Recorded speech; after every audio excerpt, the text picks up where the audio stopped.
everyone to the Men's Heart Online Congress, and my guest today is Ilan Stephani, and I'm really happy to have her here today.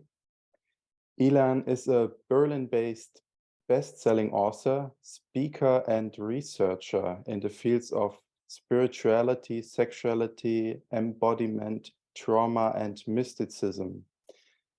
And yeah, she's passionate about unlearning our cultural conditionings to gain back our natural orgasmic aliveness.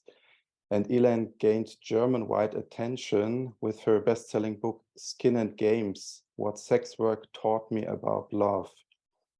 And she walks the talk with curiosity and humor, and she has the ability to bring some lightness and openness to topics that are otherwise taboo in our society and are not talked about that much. Yeah, welcome, Ilan.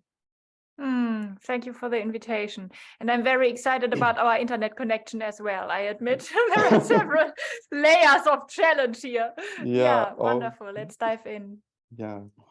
So, Ilan, for those who don't know much about you, I'd love you to share a bit about your work, especially what brought you to the realm of sexuality, trauma, and the work you're doing now. Maybe, yeah, share a bit also what brought you to write this book, actually. Yeah. So my work is very connected to my personal process. To some extent, there is no distinction. There is no difference that I can really say, like, this is professional and this is private. And my personal process / my work started with my personal suffering, with a very personal suffering, which came in form of numbness, in form of, okay, this is just a routine. It's like I was maybe, let's say 17. I was still at school, and it was already this is life. That's it. I mean, nothing more. I mean, when does it start? Something like that. And I had very first counseling, talking therapy sessions from very early on, just because I wanted to overcome this inner numbness. And I didn't manage to do that via talking. I managed to do that with my body. So my instinct, and of course I was very young when I started working as a sex worker. I have been 19. From 19 to 21, I worked in sex work. So it wasn't a conscious age of, oh, I overcome the limitations of my culture and I challenge the taboos around me. It was just me saying, I'm hungry for adventure and I'm too much a coward to take drugs. So I needed something else. And yeah, so the social taboo of sex work, working as a sex worker, was such a good fit for me, because in so many, it satisfied so many different hungers in my being. And that's not about sexual hunger. It's not even about sexual hunger for many, many clients who go to sex workers, but it was the hunger of meeting people without so much foreplay, like to the bones, in a real way, in a way of, somebody comes, we have 30 minutes. So he tells me that his dad is dying these days and that he has been with his dad for the last 10 years in order to care for him, something like that. And I was hungry for that, because I already knew how things are at school or in university. And I would never say it's a good thing working as a sex worker, but I would also never say it's a bad thing working as a sex worker. It very much depends on the circumstances and on your inner motivation and, of course, inner resilience. But what it taught me is something that every taboo topic can teach somebody. It is, if you dive deeply enough underneath the surface, then you find gold, you find your inner freedom, you find intensity. And I have never felt that free as I felt in the very first day that I started working at the brothel. And then the next dimension of freedom was me stopping working as a sex worker 2 years after. It was like I initiated myself with the freedom of being a sex worker in order to initiate myself into the even bigger freedom of no more working as a sex worker. So it was unfolding and unfolding and unfolding. And what I learned from there is basically that humans are internally free, absolutely free, absolutely free. So a world that doesn't offer human animals to live a free life is a world that is a prison. It's a culture that is based on trauma. So after sex work, I got into body therapy and bioenergetics and tantra, etc. And I studied a lot about Peter Levine, or from Peter Levine and Stephen Porges, around the polyvagal theory and somatic experiencing. And as I said in the beginning, my initiation into this work was personal suffering. And then after a while, I realized the personal suffering is the drop in the ocean of collective suffering. So how about transferring personal suffering healing tools into collective suffering healing tools? And that is what my work is about. My work is about washing my trauma out of my nervous system by using my animalistic instincts, which are intact in me, in you, in everybody, basically whole body vibration, in order to release toxic stress and trauma from the past, and then transferring that to the collective. At the moment, yes, it's wonderful if you have a better life and it's free from trauma. Yay! But it's even better when you give birth to something, for example, this Man Summit, when you work with something that goes into the collective field and nourishes the collective field as well. So how about one man vibrating with his nervous system through all of those layers of trauma from his father, his grandfather, etc., etc., etc. And then how about hundreds of men gathering, all of them at the same time, vibrating, washing the pain of their sons and of their fathers out of their own flesh, out of their own nervous system. So it's like designing or choreographing sequences which are based on mammalistic instincts, and at the same time who are deeply modern and nowadays more needed than ever before, in my opinion. That is my current research. And it's to some extent the most selfish work that I can do, because as long as we are not internally free and experience that no matter what, there is no better way of spending my lifetime than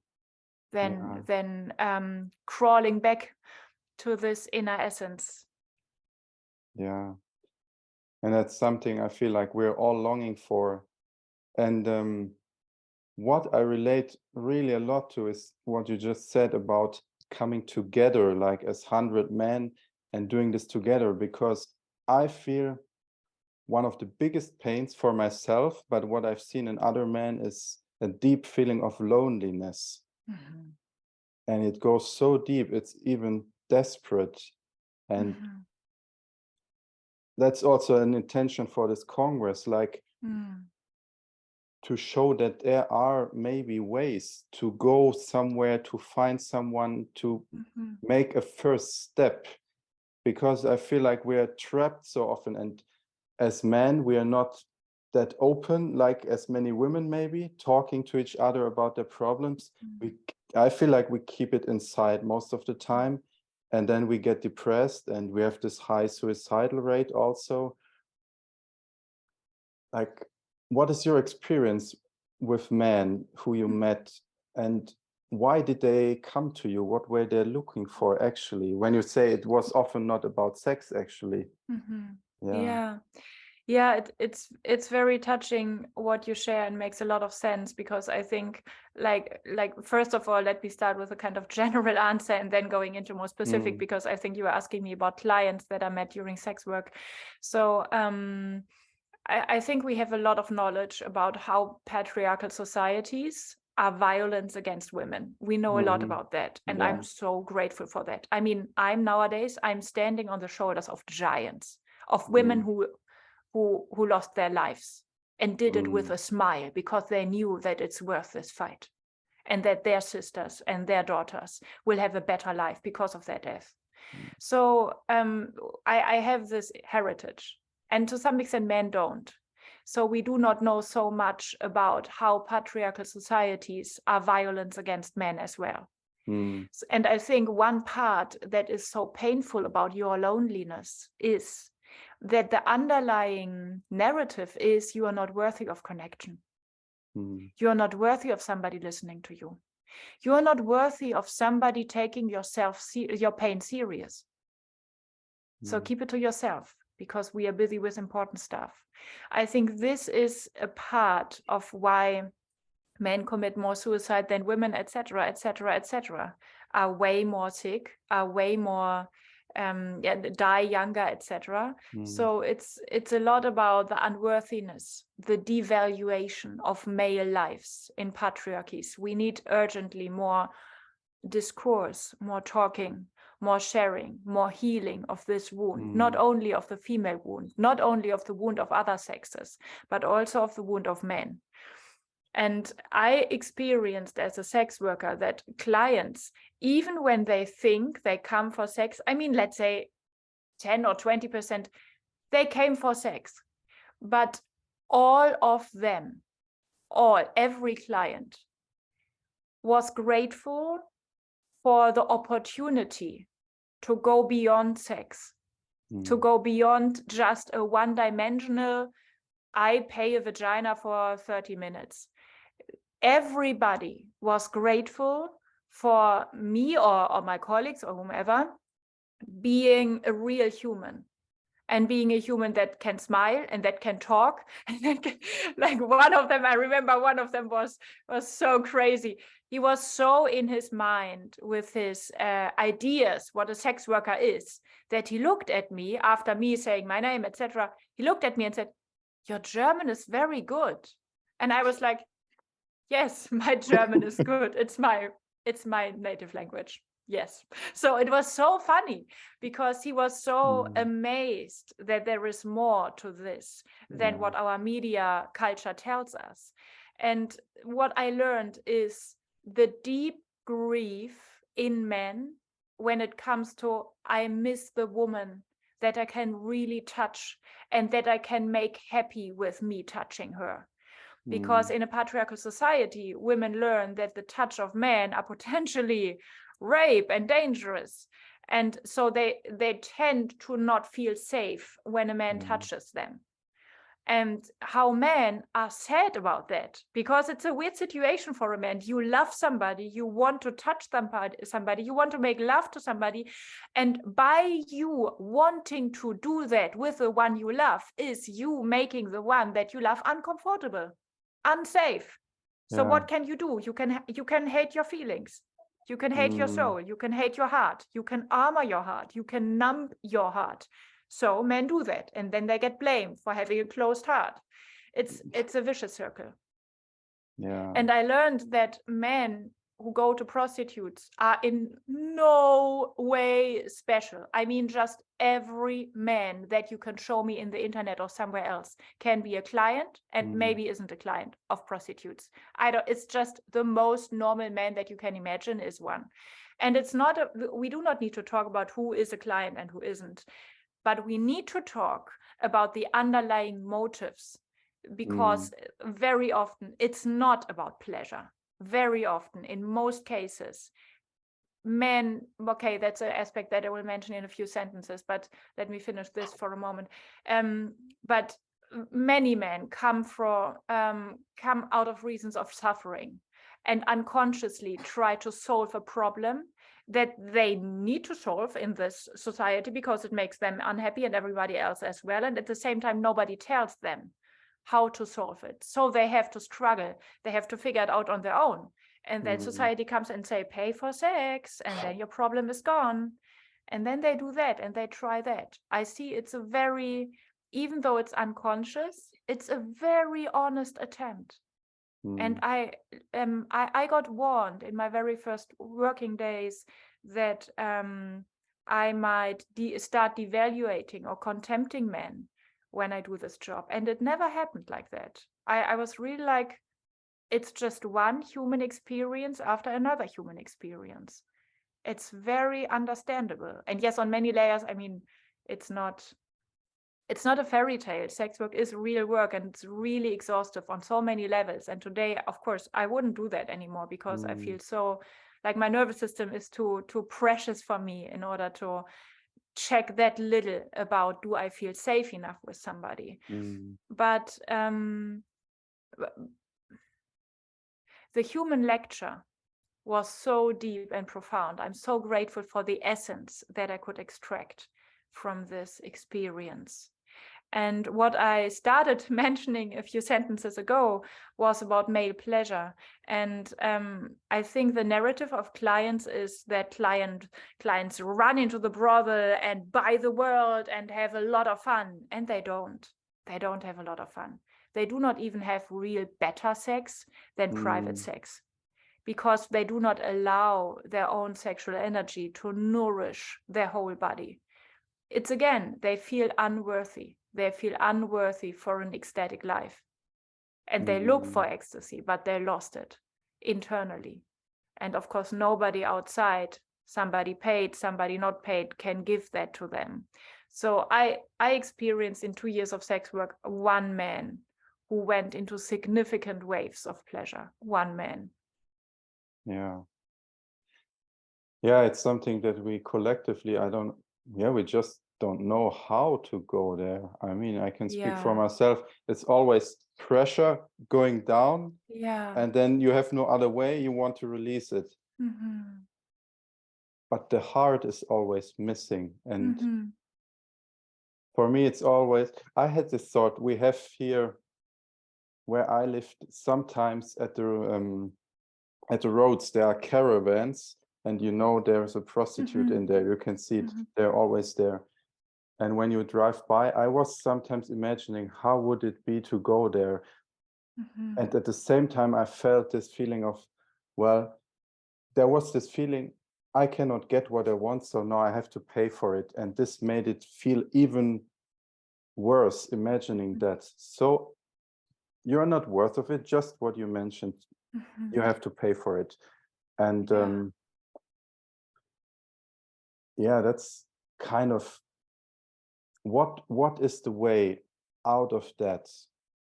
So how can we feel ourselves again, make this connection again, that we can have this beautiful connection with our partner we're looking for? Because like if men would have that at home, they wouldn't need to try to find it somewhere else. Yeah. I'm not sure. I think there are many, many different possible motives for men going to prostitutes. And I think some men also, for example, they shared with me that that this has nothing to do with my marriage. And I was like, this has something to do with your life. I mean, you going to a brothel, it has something to do with every aspect of your life. I'm not stupid. But at the same time, I get what he wants to say. It's like, this is another story. And to some extent, it's independent from the kind of sex that I have with my wife, etc. So I'm not so sure about how the private sex life determines if a man starts paying for sex as well or not. And many men say, okay, I don't have any sex at all. And others say, okay, I have sex with my wife and with my lover and with my secret lover and with prostitutes. Who knows? So, but back to your question, how can men fix this collective epidemia of male self-hatred? Because that is what it comes down to. It comes down to men are conditioned as little boys to hate themselves for being a man and for being a sexual being. And so it's a life in a dilemma. It's a life being trapped. And many things. First of all, one part of the medicine is something that you are already delivering, Felix, because you are connecting men. And it's way faster, way more fun, way more effective if men gather. So gather in circles, meet online, meet offline, meet wherever you can, but meet your brothers. That's one thing. It's like, I get that you are a lonely wolf, and so am I. And at the end of the day, is this my biggest problem? Is this the part of my ego that I want to stay with? Or is it something that I can sacrifice in order to share with my brother that both of us are wounded and both of us are longing for healing? That's one thing. Share your exploration. Next thing, get physical. Do not only, yes, talk about it, yes, because the women movement or the female movement, they also talked and taught and wrote books, etc. Do all of that, but the shift comes in your body. And if it doesn't come in your body, it doesn't come at all. Means my basic tool in my work is whole body shaking. And this whole body shaking is not a method that I invented, but it is copied from healthy mammals who went through stress, and after that shake in the whole body until stress is gone. So what I have to say to every man in this culture is shake with your whole body until your stress of your past, of your ancestors is gone from your genes, from your nervous system. And take serious that what is underneath your numbness is your superpower. Take serious that if you do not sense your heart anymore, it is because you numbed out around your heart. It's not because you do not have a heart. It's not because you do not have energy or love in your heart. It is because you learned to numb out because the pain in your heart was so immense that you didn't want to feel it anymore, or you couldn't stand feel it anymore. And there are body therapists who say, if I work with a man, I do not work with his heart because it's too wounded. If I open the box of the Pandora, he won't stop crying for the next years. So why should I do that? It's really, it's like an open secret that male chests and hearts in this culture are explosive when it comes to deep, deep pain. And you need the resources in order to feel that and to melt around that. But exactly what you are doing, like this breathing is such a good way of tuning into your nervous system. And what you can do for tuning into your nervous system is whole body vibration, shaking. And I will be sharing an opportunity to like learn the shaking as a method kind of with me without any cost or without any strings attached. So I will share something because I'm very happy to inspire you on this way of your whole body vibrational life. And another wonderful thing is that when you get triggered around this topic of, okay, women and patriarchy and self-worthiness, etc., there are tons of videos around sequences, practices for the vagus nerve, vagal nerve in the internet on YouTube. I urgently ask you to have your hot list, your best list, your top five. Your top five sequences for your vagus nerve that work for you in order to calibrate and balance and tune your nervous system in a more peaceful and more calibrated state, because hating yourself is highly dysregulated, and you can teach your nervous system with physical exercises to get regulated again. And to some extent, you know, you can blame your father because he didn't do this job, so you have to do this job. Tiger, it's not fair, period. And you have to do it anyway. Nobody will love you more for that except yourself. Nobody will pay you for that. Nobody will guarantee you that you are through all of this before you die. And still you have to do it. So it's like, it's for all of us the same. It's fucking unfair. And we don't care. We do it anyway. Yeah. So this is it. Like, gather, shake with your whole body. Do sequences for the vagus nerve every day. And the last thing, and that's maybe, it's not the most important thing, but I'm deadly serious. Don't expect success tomorrow. Because it's a little bit like a new hobby. How can I feel worthy of love? And it's, if you want to love yourself as a man in this culture, spend something like 20 years every day and do your fucking homework. Do your fucking homework. I'm serious.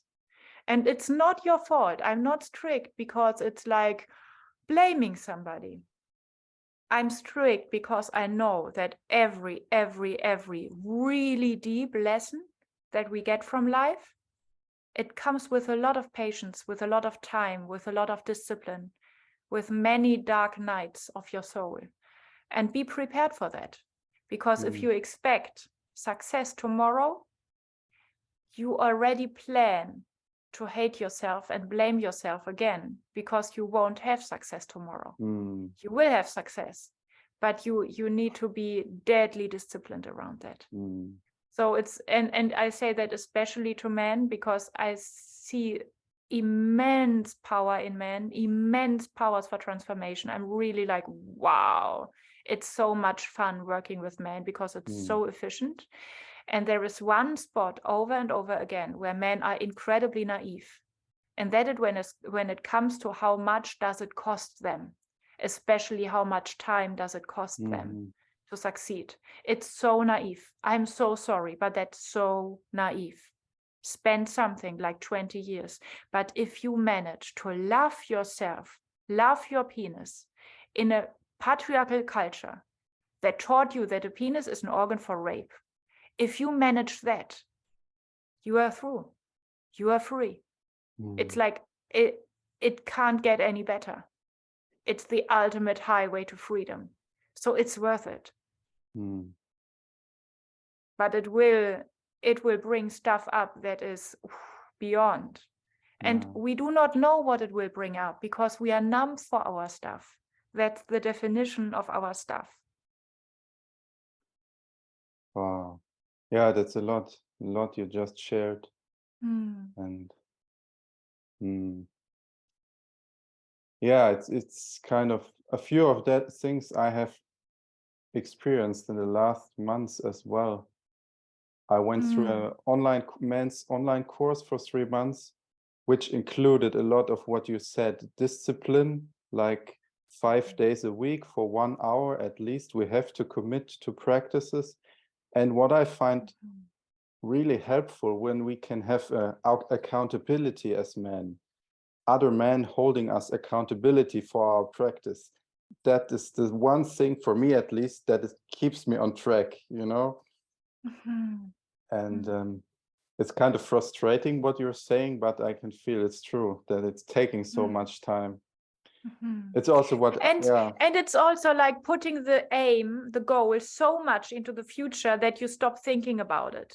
And every day in those 20 years, your life will become more alive and more alive and more alive. And what I mean with more alive is better and better and better. But I do not want you to do that for the goal because that's cheap and it's naive. And it's something where you bypass the whole inner dimension that unfolds. It's like the most precious thing of reclaiming that you as a man are a lovable being, that you are a lovable being. The most precious thing is not that you achieved it and now I'm lovable. Woo! The most precious thing is who you become while fighting for that. Without role model, without a father who cheers you on, without somebody who shows you the way. Just being led by your own desperation and deep down your instincts.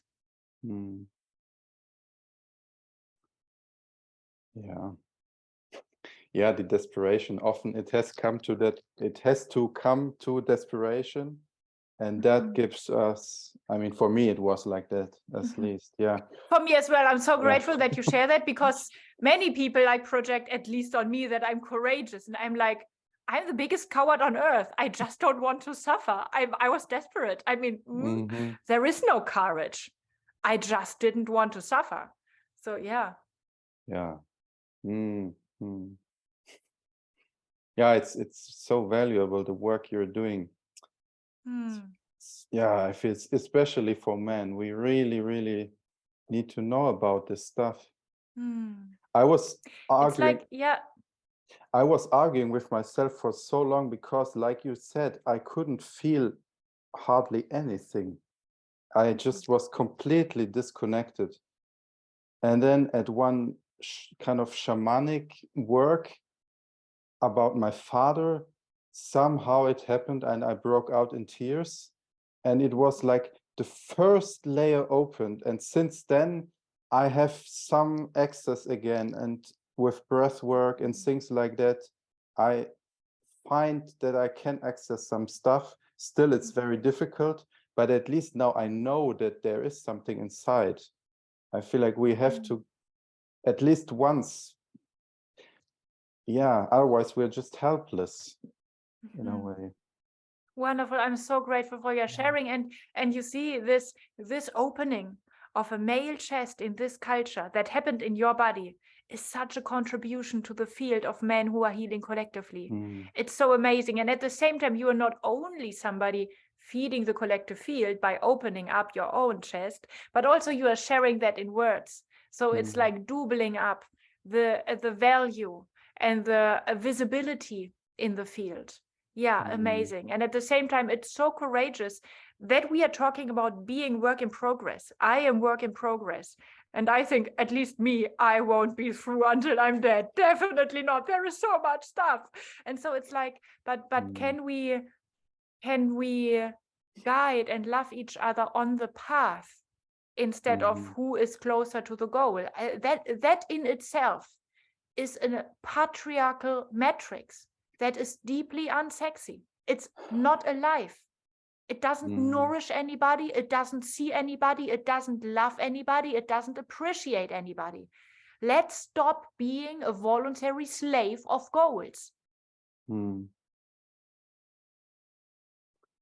Yeah.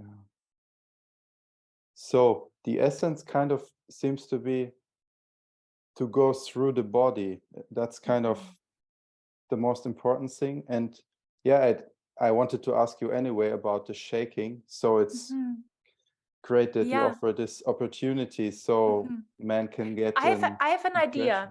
I can I have been doing research around this whole body shaking with people individually and in groups for the last 15 years. So there are many formats that have or many variations and many topics where I did all of that. And there is very little output at the moment of my work in English. However, I do know how to make some things approachable for you.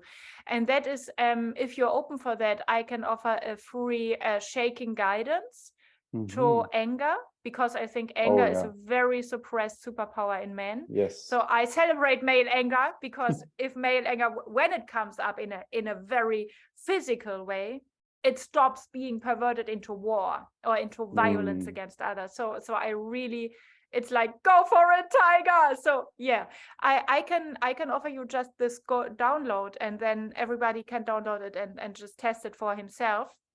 And the other thing is that once a month, I offer a free online shaking via Zoom. It's 6 to 7 p.m. CET. Once a month. So it's super easy, because there are no strings attached. It's not even a newsletter. It's just an announcement. This is happening. Here's the Zoom link, etc. And it is a so-called shaking event. And a shaking event is that people around the globe gather, and everybody commits to 1 hour of shaking. I will guide them through. So it's like me talking them through, but everybody is shaking. And we are not shaking for personal stuff. And we are not shaking for love and light, but we are shaking for the deep trauma stuff that other humans hide away from or run away from. So it's me sharing, I shake for the little girl in my neighborhood who gets beaten by her parents and nobody cares. And then we are, all of us, like around the globe, drinking this information in our nervous system and shake it, let it vibrate with the own body, because I offer my nervous system as a healing machine for this trauma of this little girl. I don't have to care. I just want to care, because I open my nervous system for who I am. And humans are caring beings, especially men. They love showing up with caring for others. So it's us diving into our essence of caring for the collective and human well-being, all over the place or everywhere on the planet, instead of being busy with our personal stuff. And yeah, that's it. You need to have a basic resilience in order to join. And if you are deep in your own process, you are also welcome to share that. But still have in mind, it's not something where we go like primarily into personal stuff. We go primarily into, I shake for the dolphins who get slaughtered this moment. I shake for the redwood forests. I shake for the bees, etc.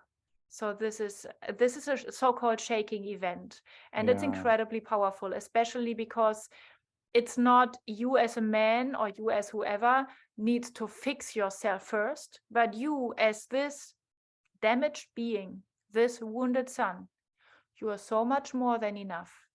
in order to show up as a global caretaker. It's like we do not need to be healed in order to experience ecstasy or freedom or anything like that. We just have to overcome our secret addiction of thinking small about ourselves. Yeah, that's beautiful. Mm. Yeah, I'm looking forward to that. I actually registered to this next event. Yay! Yeah, Woo! Yay! Cool. Yes, So yes. cool. So welcome. Yeah, we did a similar practice in our men's course. I mean, we called it bouncing, but I found it to be one of the core elements of the whole program. One of the most powerful things. Yeah, I can. So it's like a testimony to what you just said, and I'm excited to see how you're doing it and get into Wonderful. that. And I forgot, because I would like to describe it for the for the viewers of this interview. Yes. It's on ilanstephani.com, and there in the main menu you see the point of free events, and there you see free shaking event, and on free shaking event you click and then you can register. I mean, it's just it's 1 second. It's super easy. You find it in the main menu of my website and you can't miss it. And so for people who want to dive deeper with your work, what are other offerings that you have? Again, at the moment, I mean, first of all, I'm very open again because I was exploding with German projects during the last years. But now I'm very open again for invitations also, like conversations that we can put into the internet or in summits, etc. Because at the moment I feel like I would love to share, just share more of my resources with the international world. And if you want to dive deeper into my work, of course you can subscribe for my newsletter. There is a so-called shaking collection. It's this free download version of shaking that Felix will be offering under this video, I think. If this is something super attractive to you and you feel like you would like to do that with fear and with shame and with guilt, etc. as well, then the so-called shaking collection, it's a bundle of video teachings and shaking instructions for each and every emotion that otherwise can get stuck in your nervous system. So that is something that I have also done in English. Oh, and one more thing, I just love it so much. I've created, it's a bit another topic, but I've created a so-called hardcore embodiment training, which is about rewiring your whole nervous system when it comes to watching porn. And it's not nofap, it's not stop watching porn, it's just about like remember your inner intensity, remember your inner voltage, your inner, just your nervous system, just your energetic design when it comes to whole body ecstasy. And it's like topping porn by using porn as a kind of jumping board in order to then fall or jump into your inner design when it comes to intense energetic experiences. It's overcoming porn by becoming more intense than porn. And more intense does not mean more whatever acrobatics or more whatever stimulation, but it means more of your inner presence with yourself. So I'm super excited about this training for men, because I see that, as far as I'm informed, nobody else comes with this approach when it comes to hardcore porn. And there is so much self-misunderstanding of men who consume porn and suffer from that. Not everybody suffers from that, but men who suffer go so often into self-hatred. And it's a shame, because it's just a misunderstanding. It's a very understandable thing why men watch porn. It's very understandable. It's very... it's very easy to read for me, and it's also easy to deal with this in a way that is empowering and that gives back the self-love and the intensity and the pleasure. So that's another online course that I created, and where I would be super grateful for any feedback, because it's such a passionate topic of mine. Yeah, I love that you bring that, because I see this is a topic that is talked more and more about in this men's work, how detrimental it can be to men to consume a lot of porn, like losing your energy and stuff. So it's really important that we find ways to yeah, like you just said, if we can find a way to, in a way, free ourselves by finding a deeper experience. Yeah, Yeah, exactly. Because yes. the problem with NoFap, etc., is stop doing that with all your discipline and with an accountability body, etc. And if that works, it's great. But still, there is the narrative that a man needs to be tamed in his impulses. Mm, And I disagree. A mm, man is the most powerful and peaceful animal on earth. So it's like, yes, unhappy men frozen in this culture, yes, they can turn into monsters. Everybody can turn into a monster who is that traumatized. Let's stop traumatizing little boys. mm. That's the idea. Yeah. Yeah, that's great. Yeah, I love that. I mean, NoFap, I know for myself, I mean, I don't call it that way, but we also did yogic practices and Taoistic practices. And I have not a problem to go without ejaculation for like 2 months. But what is really hard is to allow the sexual impulses to come and then do something different with it. Like really get into arousal and then do something different with this energy. This is the tricky part, I feel like. Yeah. You can focus on other things and do other stuff and go without it, but being in there and changing that, so I feel like maybe this program is about that as well. That's what it sounds. Yeah. It depends on if and how porn turns you on, but if it works as a turn on, you can use it because it also combines a sexual arousal with whole body shaking, and that in itself is something very it's a crucial connection in the male conditioning, in the landscape of male conditioning, because it's like, I'm sexual, and then I come, it's like, whoa, there would have been so much more possible. And it's really like yeah, it's like conditioned out of it's yeah, it's almost forbidden. It's almost a taboo in men to really allow their sexual energy to flow through their whole body. And reclaiming this inner freedom in movement of energy it's inevitably something that leads to self-love. So beautiful. Yeah. Yay! Yes. Woo! Thank you so much for sharing all of that. Yeah. Thank you so much, Felix. Thank you everybody for watching and everybody Yes.